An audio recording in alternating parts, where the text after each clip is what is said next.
5 ரூபா தானே இருக்கு. அவன் என்ன விலையை சொல்லி பீதியை கிளப்ப போறான் தெரியலையே. அவன் என்ன விலை சொன்னா நமக்கு என்ன, நம்ம விலைக்கு அவனை கொண்டு வந்துருவான். தம்பி தம்பி யாரியா தம்பி? பேரம் பேத்திக்கலாம் பேர்காலம் நடந்துகிட்டு இருக்கு, என்னைய போய் தம்பி தொம்பின்னுகிட்டு இரியா இரியா சரளமா வந்துருச்சு. அதுக்கே அறுவாலை தூக்குற. இளநீ விற்கிறவன சூடா இருந்ததுன்னா வரவி சூட்டு எப்படி தனி பண்ணிக்கி வையார் வள தம்பி சொல்லல வை. இளநீ என்ன விலை சொல்லுமோல? பச்சை இளநீ 10, செவல் இளநீ 20. அப்ப பச்சையில ஒரு இளநீ, சகப்புல ஒரு இளநீ, சாமியில் கொடு. சாம்பிலா?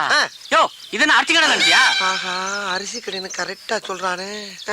அருவா வச்சிருக்கேன், காசு கொடுத்தே வாங்கிடுவான். இந்த மாதிரியா நான் சுத்தி வளைச்சு பேச விரும்பல. இதுல ஒரு எண்ணெய் அதுல ஒரு எண்ணெய் வாங்கிக்கிறேன்.